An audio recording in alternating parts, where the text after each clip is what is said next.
Hey, this is new, isn't it? Right, nice jobs board because between the four that we're currently working on, it's kind of hard to keep track of what's left to do. So, obviously, we've got Titch, Bantam, Trojan, and Northumbrian. We know we're still waiting on some bits to finish off Bantam's regulator, but the pipe turned up and I threaded it. Also, the spring turned up and that's on, but more about that in Bantam's video. So Northumbrian.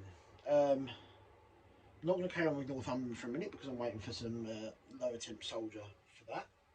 Titch, that's not mine to carry on with, that's Amy's, and you won't very often see it on here. So we're going to have a look at Trojan, especially on the run up to IMLEC at Bristol. I don't know if I've got it in yet, applications haven't closed as of filming.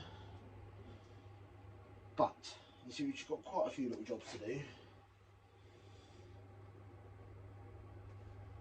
And this one is the comedic one, the boiler sight glass, although I'm waiting for a new bit of glass. As you'll see by this clip,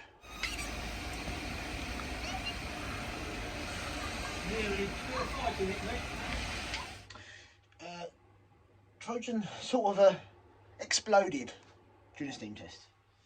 Well, no she didn't. The sight glass gave way and dumped the boiler contents into the cab. Luckily she was on the bay at the time, just raised so we could get the wheels going around to test her axle. So no one got dropped the fire, she's fine. So I'm waiting for a new bit of glass for that. It's a 7mm bit of glass and no one had any spare. Everyone had 6mm, quarter, Tom had some 6.5, we had some 8mm, but no one had any 7mm, but there you go. So we're going to start at the top of the list and work down because the top one's quite an easy one. Open out the rosebud. Right. Rosebud. For those who don't know, this is a rosebud grate, as opposed to a traditional grate, which I should have got out to demonstrate, but I didn't. Which is a series of bars, normally in that direction. A rosebud is a series of holes. Now, the theory being, especially with the counterbore on the back, that it accelerates the air coming up through the bars, through the grate. So we call it bars, up through the grate, and through one form or another ends up with better mixing of the coal. The bed of the coal tends to be a little bit cooler than with fire bars, so it bakes the coal off a little more, and you're burning more of the gas than the coal itself initially. The theory being you're burning more of the coal and the gas in the firebox rather than letting it go flame out and go coal up the tubes. Now, I ran with this at last year's IMLEC. I've run with it on a few Sundays at the park. And she does steam very well on it, to the point she's almost uncontrollable. Even with the door open, if I've come back from a run with this, and I've noticed you have to keep the blower on.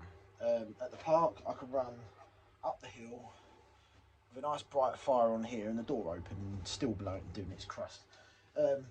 But it doesn't last all that long. She does clog up quite quick. And it is a git to rake because of the small holes, quite close spaced. Some people, when I do their rosebud with the holes offset to each other, slightly staggered. I know Tom does that. But for easiness, and because it worked out as quite nice sizes, the hole spacing works out as a nice simple little grid on this grate. So there are two jobs to do to this. Number one is to open out a few of the holes under this section, just under the arch. And why that section? With the arch there, my fire burns in a wedge shape. Without the arch, it burns fairly flat, but with the arch, it burns in a wedge. And this is the area it likes to burn the most. This bit does still burn, but this is where it likes to burn the most. And I want to encourage it to burn there, so I can heap it in the door at the back without disturbing the really hot bit. The whole thing's burning, but I can just drop it inside the door. It rattles its way forward anyway because of the slope that it's forming. But likewise, from here it gets the longest flame up over the arch into the tubes. So I'm just going to find a drill, one or two, probably only a metric size up on whatever's in here, because I don't say metric because we've got a lot of. and just open out probably that little grid there, just to try and encourage a little bit of a more ready burning there. So I don't have to drive it so hard, which means I should be able to use less steam to make it burn. But also when I'm sat still, I don't have to get the blower on. So bloody hard. Right. Wow, 6 minutes of intro waffle. I'm surprised anyone's still here. Right, let's drill this out then. So that is an 1/8 drill, just confirming the size. So that's 3.2. I'm going to go up to 4 on just that little grid at the front. And then we'll run it once Trojan has a boiler ticket and see. I mean, if not, it worked anyway. It's not going to make it any worse. It's not going to make it harder. Childish error number 1. Can't get it far enough under there. Holding it up like upside down like that is going to be a git because it wants us to sit like that because of the arch. So I think I'm just going to hand drill it, hand drill it, or whatever. Let's get on with it.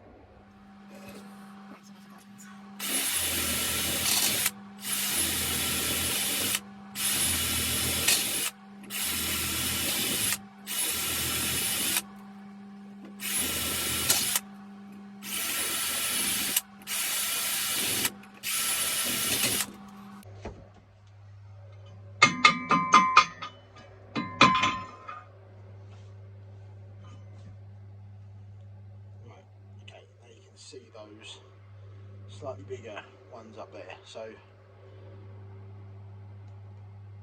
just enclose a little bit more. I might actually make it a diamond.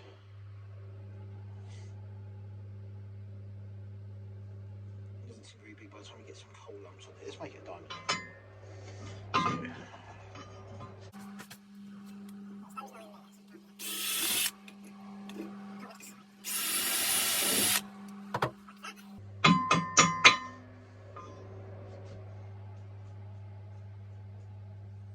So there we go, we've got that 9 under there, plus 1 in front and 1 behind. Yeah, we'll try that. If you want to do a bit freer, we can open it out more, but I don't want to go too much to start with. So that is job number 1.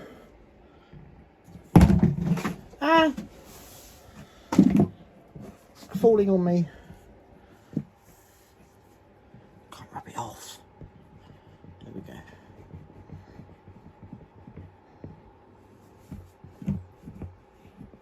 Turns out long it's been on it, hasn't it? Yeah. This is meant to be an easy wipe. There we go. Job number 1 done.